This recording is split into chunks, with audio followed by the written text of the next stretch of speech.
The Superscope Storyteller presents Rapunzel. Once there was a beautiful girl named Rapunzel. She had been raised from childhood by an old witch who had taken Rapunzel from her parents when she was a little baby. The witch was so jealous of Rapunzel that she kept her hidden in a tower which stood deep in the woods. It had neither staircase nor doors, and only a little window high up in the wall. When the witch wanted to enter the tower, she stood at the foot of it and cried, "Rapunzel, Rapunzel, let down your hair." Rapunzel had splendid long hair, which was as fine as spun gold. When she heard the witch's voice, she would lower her hair out the window, and the witch would climb up. One day, the king's son rode through that part of the forest and came close to the tower. He heard a song so lovely that he stopped to listen.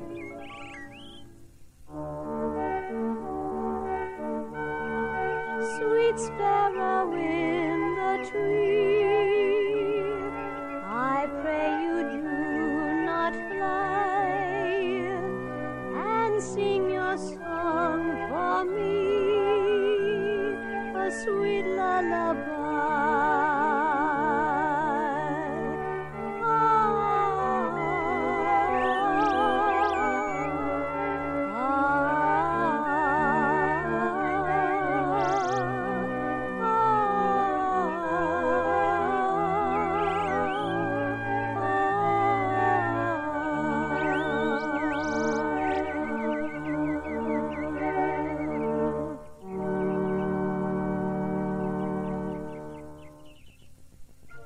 It was Rapunzel singing. She filled her many lonely hours in the tower, making up songs. The king's son moved in closer and hid behind a tree. Soon, he saw the witch come to the tower and call out, "Rapunzel, Rapunzel, let down your hair." Rapunzel lowered her hair, and the witch climbed up to her. The young prince waited until the witch had gone, and then went to the bottom of the tower. If this is a ladder, then I shall try my luck. Rapunzel, Rapunzel, let down your hair. The hair fell down at once, and the king's son climbed up. Rapunzel was quite frightened when he climbed through the window, since she had never seen a man before. What kind of creature are you? I am a man, Rapunzel. The young prince talked with Rapunzel for many hours and told her of the world outside the tower. She was fascinated by this handsome creature and soon was not afraid of him at all. When it came time for him to go, he told Rapunzel that he loved her and asked her to marry him. She thought about it for a few moments and answered, I am sure you will love me more than Old Mother Witch. Yes, I will gladly go with you, but I do not know how I am to get down from this tower. Then Rapunzel had a wonderful idea. When you come again, bring with you some silk. I will braid it into a ladder, and when it is long enough, I will climb down, and you can take me away on your horse. The prince said goodbye to Rapunzel and climbed down her hair. But the witch happened to be nearby and saw him mount his horse and ride away. The witch climbed up to Rapunzel and was very angry. "Oh, you wicked child! Why did you not tell me about your prince? I thought I had kept you from the world, and yet you have deceived me." The old witch was so angry that she picked up a huge pair of scissors and cut Rapunzel's beautiful long hair right off. She tied the hair to a hook, and they both climbed down. As soon as they were on the ground, the witch took Rapunzel away from the tower and forced her to live in a tiny cottage deep in the woods. The witch hurried back to the tower and climbed up Rapunzel's hair. When she reached the top, she waited silently inside for the prince to return.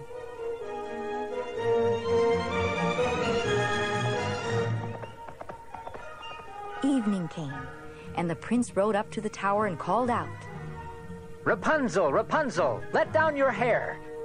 The witch threw the hair out the window, and the prince climbed up. What he found was not his beloved Rapunzel, but the ugly witch, who looked at him with angry and wicked eyes. So, you have come to fetch your lady love, but the pretty bird is no longer in her nest. She can sing no more. The cat has seized her, and it will scratch your own eyes out too. You will never see her again. The prince was so heartbroken that he leaped out of the tower window. He fell into a large bush covered with thorns. His eyes were scratched, and he was blinded. Sadly, he wandered about in the woods, unable to see, and wept for his lost love, Rapunzel.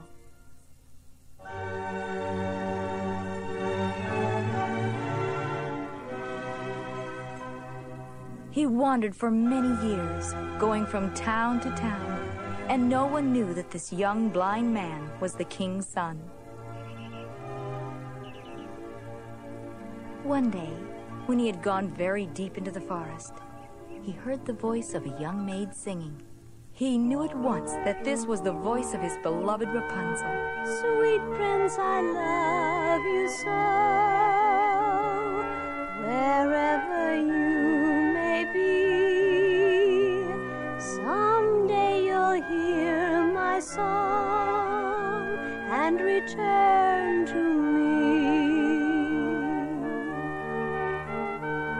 Rapunzel looked up from her window and saw the face of her dear prince. She began crying and ran to him. My sweet prince, you have found me at last. As she spoke, her tears fell into his eyes. Suddenly, the prince could see again as well as ever. Rapunzel's tears had restored his sight. I can see again. Rapunzel, we have found each other at last. The prince took Rapunzel to his kingdom, where they were married, and they lived happily ever after.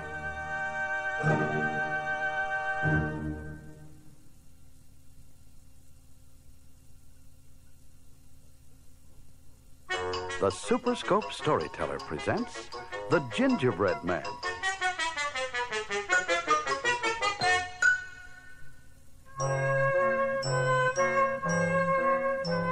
Once upon a time, there lived a little old man with his little old wife in a little old house in the woods. They were very happy, but the one thing they did not have was a little child of their own. One morning, the little old lady decided to bake gingerbread.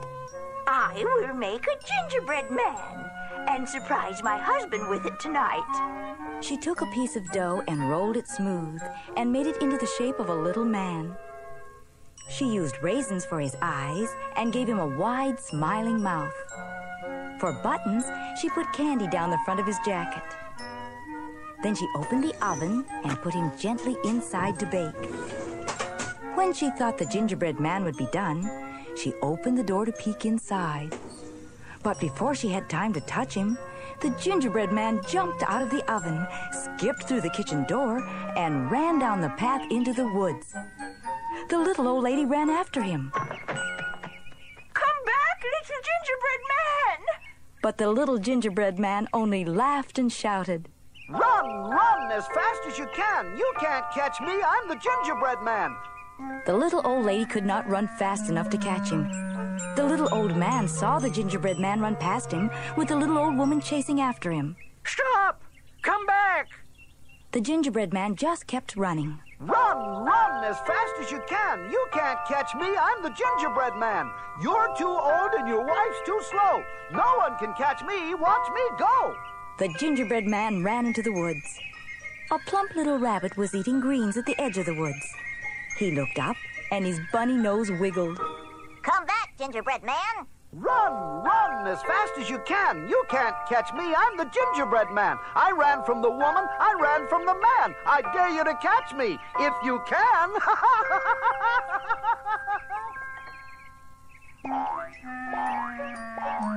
The bunny hopped along as fast as he could, but he could not catch him.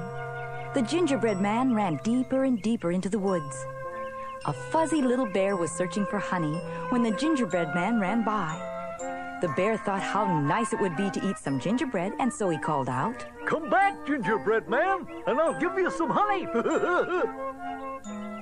But the gingerbread man again laughed and shouted, Run, run as fast as you can. You can't catch me. I'm the gingerbread man. I ran from the man and his wife and the bunny. I'll run from you and your dumb old honey. Try if you like, try if you can, but no one can catch the gingerbread man. The bear ran as fast as his legs would carry him, but he could not catch the gingerbread man. The gingerbread man ran deeper and deeper into the woods. Now, a very clever fox was resting under a log when the gingerbread man came by. Watch out, or you'll trip, gingerbread man. The gingerbread man knew that the fox would like to eat him all up, so he kept running and laughed. Run, run as fast as you can. You can't catch me. I'm the gingerbread man. I ran from the man and his wife and the bunny. I ran from the bear who had some dumb honey. I'll run from you just as fast as I can. You can't catch me. I'm the gingerbread man. But the fox did not run after him. He just stayed there and called out to the gingerbread man. I don't want to catch you. You are much too fast. But there's a river just ahead, and if you like, I'll give you a ride across the river. Then the man and the woman and the bunny and the bear will not be able to catch you. The gingerbread man looked at the river and at the fox. Well, since your mouth is so far from your tail, I will accept the ride. So he climbed on the fox's tail and they started out across the river. The water began to get deeper, and so the fox turned to the gingerbread man. Hop on my back, or you'll get wet. So the gingerbread man hopped on the fox's back, and they went on across the river. Then the water got even deeper, and so the fox called out again. Hop on my head, or you'll get wet. So the gingerbread man hopped up on the fox's head and sat between his ears. Suddenly, the fox tossed his head back and opened his mouth, and in popped the gingerbread man. The clever fox laughed and smacked his lips. Run, run as fast as I can. I made a meal of the gingerbread man. He ran from the man and his wife and the bunny. He ran from the bear with his jar of dumb honey. He ran so fast, but don't you see? He should have kept running when he ran into me.